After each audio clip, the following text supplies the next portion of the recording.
కార్తీక పురాణం 30 దేవతా వృక్షాలు రావి మర్రి శనివారం రోజునే రావి చెట్టును పూజించడానికి కారణం. కార్తీక మాసంలో ప్రాతః స్నానం, శివకేశవ ఆరాధన, దీపదానం, ఉపవాసం, జాగరణ విశేషమైన పుణ్యఫలాలను ఇస్తాయి. కార్తీక వ్రత ఆచరణ వలన విష్ణులోక ప్రాప్తి కలుగుతుంది. కార్తీకంలో చేసే గోపూజ ఎంతో విశేషమైనది. అందుకు కుదరనప్పుడు రావి, మర్రి వృక్షాలను పూజించవచ్చు అని మహర్షులతో సూతుడు చెబుతాడు. అయితే రావి, మర్రి వృక్షాలు ఏ విధంగా దేవతా వృక్షాలుగా చెప్పబడుతున్నాయో సెలవీయమని మహర్షులు కోరతారు. అప్పుడు సూతుడు ఇలా చెప్పడం మొదలు పెడతాడు. కైలాసంలో పార్వతీ పరమేశ్వరులు ఏకాంతంలో ఉంటారు. అదే సమయంలో వారి ఏకాంతానికి భంగం కలిగిస్తూ దేవతలు వస్తారు. తమ ఏకాంతానికి భంగం కలిగించిన దేవతల పట్ల పార్వతీదేవి ఆగ్రహావేశాలను వ్యక్తం చేస్తుంది. దేవతలంతా వృక్షాలుగా మారిపోవాలని ఆమె శపిస్తుంది. దాంతో బ్రహ్మ, విష్ణు, మహేశ్వరులు కూడా వృక్షాలుగా మారిపోతారు. పలాస వృక్షంగా బ్రహ్మదేవుడు, రావి వృక్షంగా విష్ణుమూర్తి, మర్రి వృక్షంగా పరమశివుడు మారిపోతారు. బ్రహ్మకు పూజార్హత లేని కారణంగా విష్ణు స్వరూపంగా రావి, శివస్వరూపంగా మర్రి పూజలందుకుంటున్నాయి. రావి వృక్షాన్ని శనివారాలలో మాత్రమే పూజించాలి. ఇతర వారాలలో దానిని తాకకూడదని మహర్షులతో సూతుడు చెబుతాడు.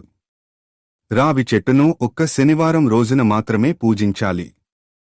ఇతర వారాలలో దానిని తాకరాదు అని సూతుడు చెప్పడంతో అందుకుగల కారణం ఏమిటో చెప్పమని మహర్షులు అడుగుతారు. అప్పుడు సూతుడు చెప్పడం మొదలు పెడతాడు. క్షీరసాగరమథనం జరిగినప్పుడు ఎన్నో విలువైన వస్తువులు బయటపడ్డాయి. లక్ష్మీదేవిని, కౌస్తుభమణిని శ్రీమహావిష్ణువుకు సమర్పించిన దేవతలు మిగిలినవి తాము తీసుకుంటారు. లక్ష్మీదేవిని విష్ణుమూర్తి వివాహం చేసుకోవాలని అనుకుంటాడు. అయితే తనకి ఒక అక్కయ్య ఉందని, జ్యేష్ఠకు వివాహం కాకుండా తాను పెళ్లి చేసుకోవడం సరికాదని లక్ష్మీదేవి అంటుంది. తనని వివాహం చేసుకోవాలనుంటే జ్యేష్ఠకు మంచి సంబంధం చూడమని కోరుతుంది. దాంతో విష్ణుమూర్తి ఉద్దాలకుడు అనే ఒక మునితో జ్యేష్ఠ వివాహాన్ని జరిపిస్తాడు. ఆ తరువాత జ్యేష్ఠను వెంటబెట్టుకుని ఉద్దాలకుడు తన ఆశ్రమానికి వెళతాడు.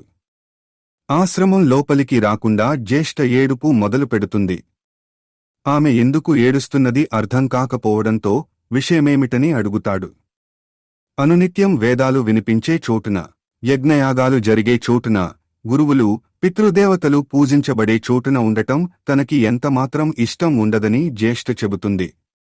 ఎక్కడైతే భార్యాభర్తలు తగవులు పడుతుంటారో, ఎక్కడైతే అతిథులకు అవమానాలు జరుగుతూ ఉంటాయో, పెద్దల పట్ల గౌరవము, పిన్నల పట్ల ప్రేమ ఉండదో అక్కడ ఉండటం తనకి ఇష్టం అని అంటుంది. అలాంటి ప్రదేశంలో తనని ఉంచడానికి ప్రయత్నించమని కోరుతుంది. ఆ మాటకి ఉద్దాలకుడు అయోమయానికి లోనవుతాడు. నిదానంగా తేరుకుని ఆమెకి ఇష్టమైనటువంటి ప్రదేశం ఎక్కడ ఉందో చూసుకుని వస్తాను అని చెప్పేసి ఉద్దాలకుడు వెళతాడు. ఆయన కోసం ఎదురుచూస్తూ ఒక రావి చెట్టు మొదట్లో జ్యేష్ఠ కూర్చుంటుంది. ఎంతకాలానికి భర్త తిరిగి రాకపోవడంతో దుఃఖిస్తూ ఉంటుంది. అప్పుడు లక్ష్మీనారాయణులు అక్కడికి వస్తారు. తన అంశావతారమైన రావి చెట్టు మొదట్లో స్థిరనివాసం ఏర్పరచుకోమని, శనివారం రోజున రావి చెట్టును పూజించిన వారి ఇంట లక్ష్మీదేవి కొలువై ఉంటుందని విష్ణుమూర్తి చెబుతాడు.